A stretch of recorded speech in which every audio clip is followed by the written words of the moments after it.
तो यार आज मैंने गलती से बिना एडिट किए वीडियो डाली है, तो मैं इसे फिर से अपलोड कर रहा हूँ, तो इसे भी जरूर देख लेना। तो कैसा आप लोग, आपका स्वागत है आई बिकम बिग शॉट के सेकंड चैप्टर में। तो कल वाले वीडियो में आपने बहुत अच्छा सपोर्ट देखा है, इसलिए मैं आपके लिए इसका सेकंड पार्ट लाया हूँ। तो चलिए शुरू करते। स्टार्टिंग में मेन क्या बोलता है, साला ये टकला टकला बोलता है, ए बच्चे तुम्हारी प्रॉब्लम क्या है? तुम 4-5 दिनों से बड़ा ही अजीब बर्ताव कर रहे हो। क्या तुम्हें पता नहीं मैंने बहुत सारे साल अंडरवर्ल्ड में काम किया है? तुम मेरे सामने फिर भी इस तरह का एक्ट कर रहे हो। और बड़ी फकिंग कूल अंदाज से बोलता है कि तुम्हें पता नहीं मैं कौन हूँ। तुम मेरे सामने गेम मत खेलो। अगर मुझे गुस्सा आया ना तो मैं तुम्हें गाजर मूली की तरह काटूंगा और एक डिश में बदल दूंगा, और मैं तुम्हें जान से भी मार सकता हूँ। क्या तुम समझ गए? मैंने क्या बोलता है, यार ये इतना समझदार तो नहीं है, लेकिन इसके पास मसल और पावर जरूर है, और इस टाइम में मुझे अंडरलिंग की जरूरत तो पड़ेगी है ना, तो मैं इसे रिक्रूट कर सकता हूँ। लेकिन उस टकले को बहुत ही ज़्यादा गुस्सा आता है और बोलता है, यार तुम मुझे इग्नोर कर रहे हो, और अपने पास वाले टेबल से एक मछली उठाकर उस पर अटैक कर देता है और बोलता है कि तुम मुझे इस तरह क्यों देख रहे हो। मैं भी उसे डॉज करता है और अपने पास वाला एक चक्कू उठा लेता है जिससे कि उसने एक मुर्गी को काटा था, और बड़ी भयानक अंदाज से कहता है, चलो मैं तुम्हारा टेस्ट लेता हूँ, आखिरकार तुम मेरे अंडर काम कर भी सकते हो या नहीं। वो टकला बोलता है, आखिरकार तुम्हारे कहने का क्या मतलब है? लेकिन मैं बहुत तेजी से उसे एक लात मार देता है। वो टकला बहुत दूर जाके गिरता है और मैं बहुत ही स्पीड से आकर उसके जो गर्दन के पास अपना चक्कू गड़ा लेता है। उसकी फट जाती है और बोलती है, तुम क्या कर रहे हो? क्या तुम मुझे जान से मारना चाहते हो? मैं बड़ी इविल अंदर से कहता है, क्या तुम्हें पता है मेरी फेवरेट डिश क्या है और वो कैसे बनती है? पहले जो मेन इंग्रेडिएंट है उसे अच्छी तरह काटो और उसे मैरिनेट करो, और उसे बटर में धीमी आंच में धीरे धीरे पकाओ और एक प्लेट में प्रॉपरली सजावट के साथ सर्व करो, और अगर तुम इसे खाओगे तो तुम्हें बहुत ही ज्यादा टेस्ट आएगा। लेकिन यहाँ पे जो मेन इंग्रेडिएंट है वो तो एक टकला है ना। उस टकले की फट जाती है और मेन कैरेक्टर लार टपकाते हुए बोलता है कि लेकिन अगर मुझे भूख लगती है तो मैं आगे पीछे नहीं देखता हूँ, जो मिलता है वो खा लेता हूँ, चाहे ये तुम भी क्यों ना रहो।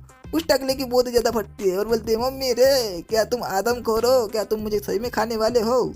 मैंने क्या बोलता है, यार मैंने अभी शुरू भी नहीं किया और तुम डरपोक की तरह बात कर रहे हो, यार मुझे कुछ भी मजा नहीं आया इसमें। वो टकला बोलता है, यार मैं टेस्टी नहीं हूँ, मेरे पास सिर्फ मसल है, इसके अलावा कुछ नहीं है। मेन कैरेक्टर को पीछे से आवाज आती है, वो पीछे देखता है, पीछे में होते हैं 4-5 नौकर। मेन कैरेक्टर बोलता है, क्या यहाँ पे क्या कुछ गलत हो रहा है?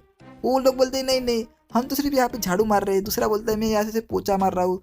तीसरा बोलता है, यार मैं तो यहाँ पे मूतने के लिए आता। इन दोनों ने बताया था कि यहाँ पे टॉयलेट है, यार इन दोनों ने मुझे चूतिया बनाया, मैं देख लूंगा इन लोगों को। फिर मैंने कैरेक्टर बोलता है, यार इस जगह पे मुझे इसी तरह के लोग मिलने वाले हैं। और उस टकले को बोलता है, अगर यहाँ पे कुछ करने के लिए नहीं है तो मैं वापस जाना चाहूँगा, मेरे जगह किसी दूसरे को अभी के लिए काम पर रख लो।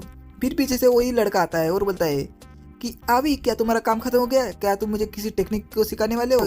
फिर हमें रात को एक माउंटेन को दिखाया जाता है जहाँ पे मेन कैरेक्टर का घर होता है। फिर मैं वहाँ पे आराम से सोता है और बोलता है कि फाइनली मेरा काम खत्म हो गया है। यार आज तो मैं बहुत ज़्यादा थक गया, और मार्शल आर्ट की ट्रेनिंग करना और जो डार्क सेक्ट है उसके करंट स्टेट को इन्वेस्टिगेट करना, यार ये बहुत ज़्यादा थका देने वाला है। और जैसी मास्टर क्लास बाहर से दिखती है वैसी होती नहीं है, वो बहुत ही ज़्यादा हार्ड होती है। लेकिन मुझे आज एक बहुत अच्छा टैलेंटेड स्टूडेंट मिला है। और रही बात मार्शल आर्ट की, उसे यंग एज से ही प्रैक्टिस करना चालू कर देना चाहिए। अगर हम यंग एज से चालू करेंगे तो हम जवानी तक पहुंचते हुए तो उसे मास्टर कर लेंगे। उससे 2 चीज़ हो सकती है, एक चीज़ हम अपनी प्रोटेक्शन कर सकते हैं, और दूसरी चीज़ हम लड़कियों के सामने फ्लेक्स कर सकते हैं। यार वो कैसे बोल सकते हैं, हमें शादी के लिए लड़की तो ढूंढनी पड़ेगी ना। अगर हमें मार्शल आर्ट आएंगी तो कोई भी लड़की दे देगा हमें और बोलेगा, ये तो इसको मार्शल आर्ट आती है, ये तो हमारी लड़की की प्रोटेक्शन कर सकता है। लेकिन उसके पेट से गुड़गुड़ आवाज आती है, यानी कि उसको भूख लगती है। वो बोलता है, यार मैंने आज बहुत समय से खाया नहीं है कुछ भी। और वो बाहर निकलता है और बोलता है कि चलो आज लेट नाइट स्नैक ले लेता हूँ, और बाद में उस बच्चे के पास जाऊँगा और उससे बात करूँगा। फिर में सेम टाइम दूसरी जगह का सीन दिखा जाता है जहाँ पे उसी बच्चे को दिखा जाता है जिसको कि कोई बहुत जोर से लात मारता है, और जो लात मारने वाला बंदा बोलता है, क्या वो अपनी याददाश्त खो चुका है? और हमें एक बंदे को दिखा जाता है जिसका नाम होता है क्वैन उजिंग, जो कि एक शॉप का ओनर होता है। और वो बोलता है कि लगता है कि उसका दिमाग खराब हो चुका है, लेकिन उसके पास बहुत जोर से लात पटकता है और बोलता है, क्या तुम उस बंदे से बहुत ज़्यादा क्लोज हो सकता है एक अनाथ लड़का और एक कचरा आदमी, तुम दोनों की जोड़ी तो बहुत अच्छी है ना? लेकिन तुम्हारी हिम्मत कैसे हुई जो टकला चिप है उसे डराने धमकाने की? क्या तुम्हें पता नहीं वो जाओ का दोस्त है? और यहाँ पे तुम वेट करो जब तक जाओ नहीं आता, और मैं देखता हूँ कि तुम्हारे भाग्य में क्या है। वो आएगा और क्या क्या करेगा तुम्हारे साथ पता नहीं, शायद से वो तुम्हें जान से भी मार सकता है। लेकिन अब मेरे पास दूसरा भी रास्ता है, क्यों ना मैं इस अपॉर्चुनिटी का फ़ायदा उठाऊँ और जो टकला चिप है उसकी मदद कर दूँ, और जब जाओ वापस आएगा यहाँ पे और वो देखेगा यार तुमने मेरी दोस्त की मदद कर ली पहले से और मुझे रिवार्ड देगा और उस पर भी मेरा एक एहसान हो जाएगा। और बड़ी अजीब तरह से हंसता है और बोलता है हा क्यों हूं ना मैं जीनियस। और उसको बोलता है कि तुम उस कचरे को लाओगे मेरे लिए यहाँ पे, क्या तुम समझ गए। लेकिन पीछे से कोई दरवाजा तोड़ता है उजिन और लड़का उसकी तरफ देखता है। उजिन बोलता है कौन है। फिर वहाँ से अपना मेन कैरेक्टर निकलता है जिसके मुंह में एक बन होता है और बन खाते खाते बोलता है कि बहुत हुआ बोलना और सुनना। अभी जो नेक्स्ट प्लॉट है उस पर मेन प्रोटैगनिस्ट ने स्टेज पे एंट्री ले लिए। यही पे अपना चैप्टर खत्म होता है। यार इस चैप्टर की थोड़ी लेंथ छोटी है इसलिए मैं सेकंड चैप्टर मतलब थर्ड चैप्टर साथ में एक्सप्लेन कर देता हूँ। फिर स्टार्टिंग में जो उजिन होता है वो बोलता है तुम्हारी हिम्मत देखो, तुम खुद से यहाँ पे चलकर आ रहे हो। फिर अपने मन में बोलता है मेरे पास तो बहुत अच्छा मौका है, अगर मैंने इसे हरा दिया अभी शॉपकीपर जाओ है उसकी तरफ मेरा एक एहसान हो जाएगा। सेम टू सेम यानी कि डिट्टो सेम मेन कैरेक्टर भी सोचने लगता है और वो बोलता है कि मेरे पास बहुत अच्छा मौका है, मैं अपने डिसेबल को दिखाऊंगा कि मैं कितना कैपेबल हूँ। और वो अपने मन में इमेजिन करने लगता है और बोलता है कि एक बार मैंने इस बंदे को हरा दिया तो ये जो बच्चा है वो मुझे और भी ज़्यादा एडमायर करेगा। यार देख रहे हो इन दोनों की सोच कितनी आपस में मिल रही है। फिर वो दोनों बोलते हैं कि ये तो बहुत अच्छा है ना और हम इस ऑब्जेक्ट को इस तरह जाने नहीं देने वाले। उजिम बोलता है कि अगर तुम मेरे सामने घुटने टेक दोगे और जो नाक है उसको रगड़ के माफ़ी मांगोगे तो मैं तुम्हें माफ़ करने के बारे में सोच सकता हूँ। लेकिन एमसी उसको फुल्ली इग्नोर करता है और उस बच्चे को बोलता है कि बच्चे तुम पीछे रहो, मैं बस एक मिनट नहीं आधे मिनट में इसको हरा के आता हूँ। उजिम को बहुत गुस्सा आता है और बोलता है कि तुम्हारी हिम्मत कैसी हुई और क्या तुम मुझे आधे मिनट में हरा सकते हो।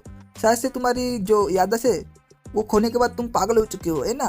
मैं कहता बहुत बड़ी अजीब तरीके से हंसता है यानी कि उसे चिढ़ा रहा होता है और बोलता है कि क्या क्या मैं हरा नहीं सकता।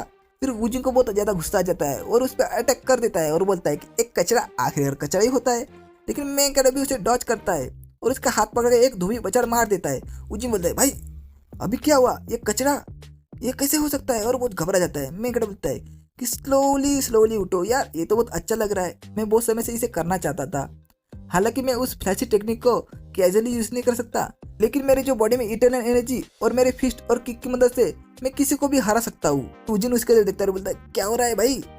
फिर मैंकड़ा बड़ी बैडेस्ट लुक में दिखा जाता है और मैंकड़ा बोलता है कि मैं इस बॉडी से ज़्यादा फीमेलर तो नहीं हूँ लेकिन मुझे जल्दी फीमेलर होना पड़ेगा और अगर क्या होगा कि मेरी स्ट्रेंथ मेरे कंट्रोल में ना रहे और मैं इससे किसी को मार दूँ तो मेरी आइडेंटिटी तो रिवील हो जाएगी है ना, इससे मैं मुसीबत में पड़ सकता हूँ। उजिन बोलता है क्या मेरी बॉडी आइडेंटिटी एक्सपोज किसी को मारना, ये किस तरह की बात कर रहा है। ये तो हाँ ये प्लॉट तो किसी मांगा का है, मैंने इससे पहले ही पढ़ा है ना। लेकिन इस बंदे की आइडेंटिटी और भी ज़्यादा मिस्टीरियस है। फिर मैं कैरेक्टर उसकी तरफ देखता है और बोलता है कि क्या मैंने उसे बहुत जोर से धोबी पचाड़ मारा है लेकिन फिर भी वो नॉकआउट नहीं हुआ, ये कैसे हो सकता है। उजिन बोलता है मैंने इस तरह का मुंह कभी नहीं देखा अपनी जिंदगी में और उससे पूछने लगता है आखिर तुम हो कौन एग्जैक्टली मुझे बता। एमसी को आ जाता है गुस्सा और उसका गर्दन पकड़ के सीधा दीवार पे दे मारता है और बोलता है कि क्या कहा तुमने अभी जल्दी बोलो, क्या तुमने मेरी आइडेंटिटी पहचान ली है। उजिन का दम घुटने लगता है। फिर मैंकड़ बोलता है कि ये बच्चा थोड़ा बहुत वीक है लेकिन ये मेरी आइडेंटिटी को सेंस कर सकता है यानी कि वो पहचान सकता है। बस यही नहीं है, मैंने अपने जो मुंह है उसमें इंटरनल एनर्जी को ऐड किया था और उसे बहुत जोर से फेंका था फिर भी उसने झेल लिया था। फिर उजिन उसका हाथ झटक लेता है और खांसते हुए बोलता है कि ये बंदा तो बहुत ही ज़्यादा क्रेजी है। फिर मेन कैरेक्टर बोलता है ऐसा है क्या, फिर मेरे पास कोई रास्ता नहीं है और अपना एक अटैक तैयार करके सीधा उसकी पीठ पे मार देता है। उससे उसकी जो बोन्स होती है, जो पीठ की बोन्स नहीं होती क्या रीढ़ की हड्डी, वो थोड़ी बहुत यहाँ खसक जाती है। फिर उजिन बोलता है ऐसा लग रहा है कि मैं अभी स्वर्ग में पहुंच चुका हूँ। मेन कैरेक्टर बोलता है क्या तुम तैयार हो। जो मुंह तुम्हें हिट किया है उसे कहते हैं एंडलेस बोन मेल्टिंग पाम। ये किसी को हिट करता है तो वो 7 दिनों में मर जाता है क्योंकि उसकी जो बोन्स है वो मश में बदल जाती है। उजिन बोलता है क्या मश में बदल जाती है और मैं 7 दिनों में मरने वाला हूँ, यार मेरी अभी तो शादी भी नहीं हुई है। फिर मैंने कर बोलता है कि यंग मैन क्या तुम इसी तरह मरना चाहते हो। एक महान बंदे ने कहा था कि जागने का मतलब मरने का सामना करना है और लाइट के साथ फ्यूचर को अपनाना होता है और मैं तुम्हें एक और ऑफर देना चाहता हूँ, क्या तुम तैयार हो। फिर हमें एक लड़की को दिखाया जाता है जो कि जंगल में यहाँ कूद रही थी, मतलब एक पेड़ से दूसरे पेड़ पर जा रही थी। फिर वो एक जगह रुक जाती है और अपना आलस निकाल कर बोलती है कि यार मुझे बहुत ही ज़्यादा बोर लग रहा है। और ये होती है आयरन क्लाउड गेट की कांस्टेबल CIE और वो बोलती है कि ये सर मेरे डैड का फॉल्ट है, वो हमेशा से मुझे इसी तरह का काम देते हैं और उन्होंने कहा है कि यहाँ हाल ही में ये जगह इतनी शांत नहीं है, यहाँ वहाँ पूरी अशांति फैली है और ये बस इसलिए है कि जो डीमन सेक के जो रिमेनिस है यानी कि जो लोग हैं वो आसपास में ही छुपे हुए हैं और वो सोचते हैं मैं उनके लिए परेशानी खड़ी करूंगी। और एक बार अगर मैंने डीमन सेक के रिमेनेंस को यानी कि लोगों को पकड़ने में मदद की तो मैं देखती हूँ कि मेरे डैड मुझे अभी भी नीचे कैसे देखते हैं। फिर बड़ी अजीब तरह से हंसती है और बोलती है कि मैं भी तो देखूँ इस स्क्रॉल में क्या है, और वो खोलने लगती है। वो बोलती है कि मैं सोच रही हूँ कि इसमें कौन से डीमन सेक के लोग होंगे जो कि बहुत ही ज़्यादा भयानक दिखते होंगे, या उसके बड़े बड़े सींग होंगे, या फिर बड़े बड़े दांत होंगे, भद्दा सा चेहरा होगा। और उसको खोल लेती है, लेकिन अंदर से निकलती है बहुत ही ज़्यादा सेक्सी से लड़की। वो बोलती है क्या क्या है, मजाक करो यार। और बोलती है कि ये औरत का आर्ट स्टाइल तो बहुत ही ज़्यादा डिफरेंट लग रहा है यार, ये तो बहुत ज़्यादा सेक्सी लग रही है, ये तो मेरे से भी ज़्यादा बहुत सुंदर लग रही है। उसको तो बहुत गुस्सा आता है और उस पोर्ट्रेट को मतलब बीच से फाड़ देती है। फिर ये जंगल में देखती है, जंगल में उसको दो लोग दिखते हैं जो कि होते हैं अपने मेन कैरेक्टर और उसका स्टूडेंट। उसका स्टूडेंट बोलता है कि ब्रदर अभी क्या आपने जो कहा वो सही था, अगर मैं कुंफू को सीखूंगा तो मुझे कोई भी परेशानी नहीं करेगा। मैं कैरेक्टर बोलता है कि हाँ तुमने सही कहा, तुमने तो देखा था मैंने कैसे सबक सिखाया उसे बिना एफर्ट लगाए, जो कि तुम्हें परेशान कर रहा था।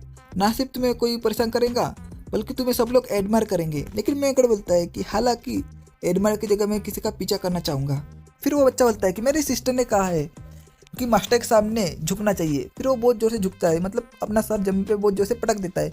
उससे जमीन पूरा शैटर होने लगती है, यानी कि पूरी टूटने लगती है। मैं कैरेक्टर बोलता है यार ये कैसे झुकना होता है। फिर वो बच्चा बोलता है कि मैं पावरफुल बनना चाहता हूँ, प्लीज़ मुझे सिखाइए मास्टर। और यहीं पे अपना ये चैप्टर खत्म होता है। तो आपके वीडियो कैसा लगा मुझे कमेंट में जरूर बताना। मैं मिलता हूँ नेक्स्ट वीडियो में, तब तक के लिए बाय बाय, सायोनारा।